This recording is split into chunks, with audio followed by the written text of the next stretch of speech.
Hello बच्चों, ये question है जेईई मेंस का, लेकिन एक कॉन्सेप्ट आप समझिए। क्या हर फोर्स जरूरी है कि काम करे?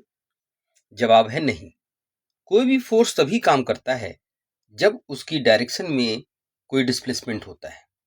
यानी कि फोर्स का वर्कडन तभी आप निकाल सकते हो जब वो फोर्स डिस्प्लेसमेंट कर पाए। अब आइए क्वेश्चन पे आते हैं। एक फोर्स है आपके पास F equal to minus K Y x J cap. इस फोर्स की वजह से पार्टिकल की डिस्प्लेसमेंट O से A तक हो रही है, फिर A से B तक हो रही है। ऐसा क्वेश्चन कह रहा है, आपको बताना है कि टोटल वर्क डन कितना हुआ। तो अगर मैं O से A तक की बात करूं तो वर्क का फॉर्मूला क्या होता है? वर्क का फॉर्मूला होता है force into displacement. Force into displacement, ये आपका फोर्स है।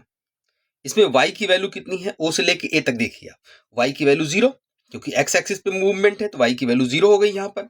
ओके, और x की वैल्यू कितनी है? A, तो ये हो गया माइनस के ए जे कैप डॉट। वर्क का फॉर्मूला होता है force into displacement dot displacement. Displacement कितना है? O से लेके A तक, यानी कि ए आई कैप। अब देखो बच्चों, यहाँ पर है जे कैप और यहाँ है आई कैप। डॉट डॉट क्या हो जाएगा? 0, यानी कि O से लेके A तक ये फोर्स कोई वर्क नहीं कर रहा है।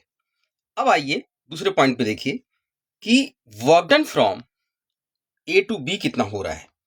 Work done from A to B minus, ध्यान दीजिएगा, माइनस के वाई की वैल्यू कितनी? A I cap plus X की वैल्यू कितनी है?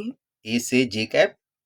ये डिस्प्लेसमेंट है आपका, और डिस्प्लेसमेंट कहां से कहां हो रहा है? ए से बी, यानी कि ए जे कैप, ए जे कैप। अब बच्चों देखो, डॉट प्रोडक्ट करो आप, ये डॉट प्रोडक्ट है, ये आपका फोर्स हो गया और ये डिस्प्लेसमेंट हो गया। तो ए आई कैप और जे कैप ये तो 0 हो गया, और जे डॉट जे क्या होता है? 1, तो माइनस क्या आ गया? माइनस के ए स्क्वायर, यानी work done from A to B is minus K A square. तो इस फोर्स से O से B तक कोई काम नहीं हुआ, 0 वर्क डन हुआ, क्योंकि इस डायरेक्शन में फोर्स का कोई भी कंपोनेंट डिस्प्लेसमेंट नहीं कर रहा है। जबकि A से B तक वर्क डन कितना हो रहा है? Minus K Y K A square. तो टोटल वर्क डन कितना हो गया? This 0 plus minus K A square. The answer is minus K A square. So option number C। Okay.